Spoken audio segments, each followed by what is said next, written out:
All right, in the last lesson, we did just a really sky level overview of some of the tools that I use a lot. There's a few more tools in that panel that we could explore. Feel free to explore those on your own time. But as far as the basics and getting a pretty comfortable foundation to know what to do, that's what we covered. Now what we're going to do is just quickly mock up a couple different logo ideas, and the purpose in this is so you can kind of see my workflow.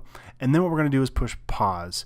We're going to take a step back from our logo, maybe go mow the lawn, or maybe go do the dishes or something else. Step back and let your subconscious mind work a little bit on those logos, and you'll come up with some new ideas in the process. But in order for that to work, we need to try and make at least one or two logos so we can kind of start problem solving and letting our mind kind of fight through that a little bit.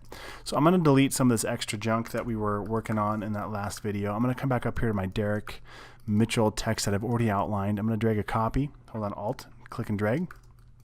And I don't know, the first one that comes to mind is doing like a monogram. So I'm going to zoom in, hit the letter A to get my direct selection tool, and I'm going to click once on the letter D. I'm going to hit Command C to copy it, Command V to paste it. Now the problem with that, as soon as I deselect this and I go to move this, this is all grouped together. Oh, sometimes it is. This time it didn't group it. But sometimes these are all grouped together as one. So then what I would do, with that selected, I hit Command X to cut it so it removes it from that group, and then hit Command F to paste it back where it was. Okay, hopefully that made sense. It might not have, but just trust me here.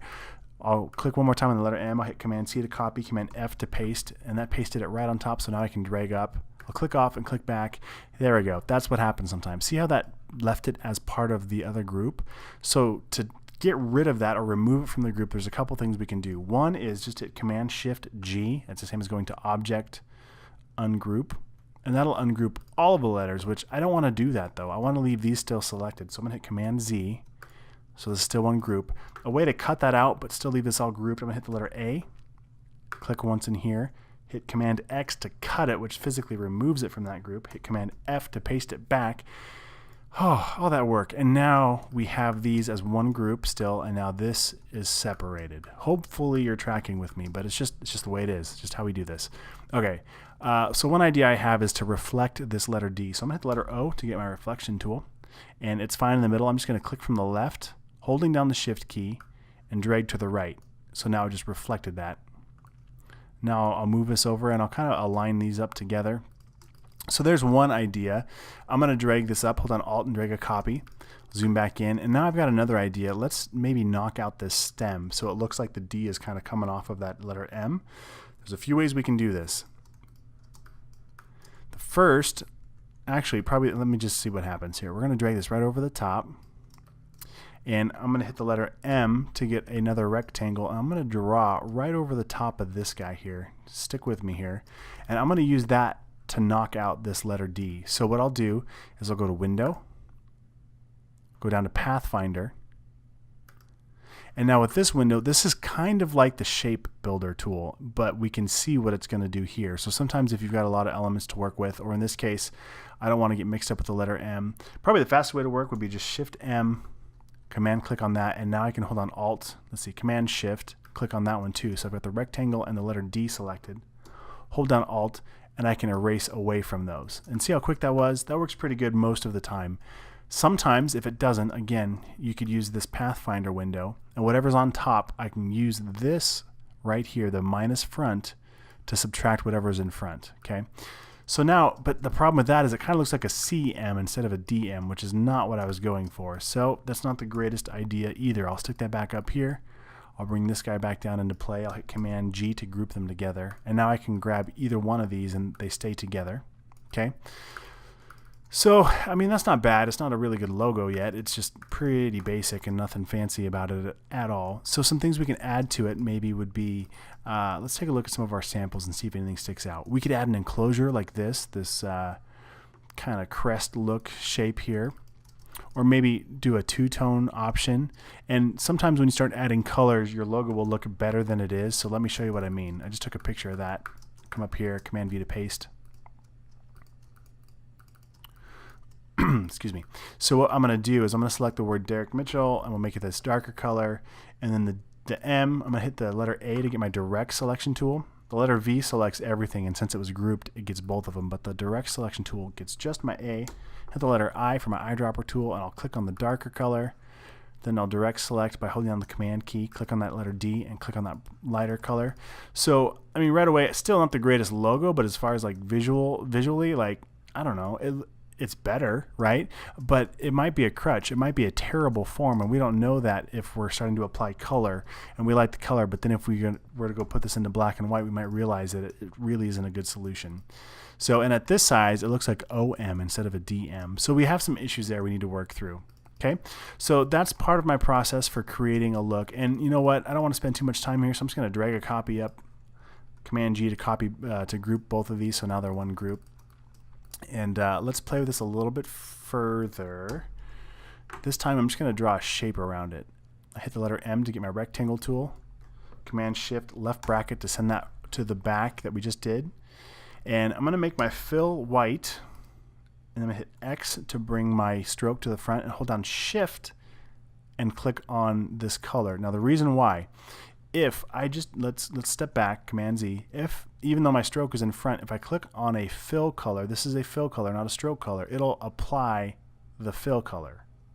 By having my stroke in front and then shift clicking on a fill color, it'll force it to just fill the stroke. Okay, so there's another look, and even that, even just putting it in an enclosure makes it feel a little more like a logo. And again, that's probably a little bit huge, and I'm just trying to show you my workflow. I wouldn't suggest really this as a final logo, but this is how you get there. You kind of have to wade through some trash before you get that aha moment and you get that idea you like. So here's some other things we could do to add some visual interest. I'm just going to drag this copy over here. So I'm going to highlight these, hit Command G to copy. I'm going to come up to Effect. Let's go down to Warp. Let's try Bulge. Let's just see what that does. So I'm going to scale this back just a touch. So that kind of bulges it up. I like that. I'll hit OK. That's kind of cool. I'm going to drag a copy over here. Command G to copy those two together. Highlight that again. And now this time, instead of going up to Effect, down to Warp, if I do this, it'll try and apply another effect on top of this. Instead, I'm going to come down here to my Appearance tab, and I'm going to click on that. This is an effect being applied to it, and you know that because if we look closely, it still has the original shape showing up here, but it's showing the effect applied to it. So I can double click on that and come back in and dial in this effect. So maybe, you know, maybe we just kind of play with the vertical and horizontal scaling of this, and that could be a cool effect. Now, one thing you'll notice, again, this is an effect applied to it. If we want to make this actually the shape and we wanted to modify it, let's say I wanted to modify this inner shape a little bit. Well, to do that, what you need to do, highlight your artwork, come up to Object, click on Expand Appearance. There we go. And now it expands that appearance. One other thing you'll notice, though, this is still a stroke. If we click once on that, and this is still a fill. So if you wanted this stroke to be editable as a fill, what we need to do is come to Object, Expand, and then expand the fill and stroke one more time. And now we have this white fill behind it. If I change it to green, you can see it better. And then on top of it, we've got this other fill that's now this dark color here. And I can change that individually. So are you tracking with me? I hope so. Hopefully this gives you an idea of what's possible. So what I want you to do is work through some of these ideas you have, whether it's stacking the logo on top or to the left, or maybe it's creating wings, or maybe it's trying to, you know, fight your way through how am I going to make this shape, and try and explore the pen tool, the blob brush, and making something you like.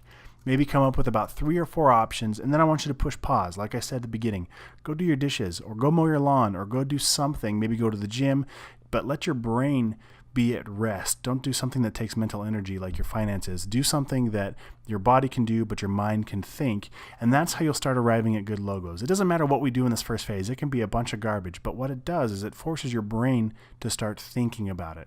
Think about in school when you had a project due the next day, and inevitably, the night before you ended up doing it, and you're like, oh man, if I only had one more day, it would be so cool.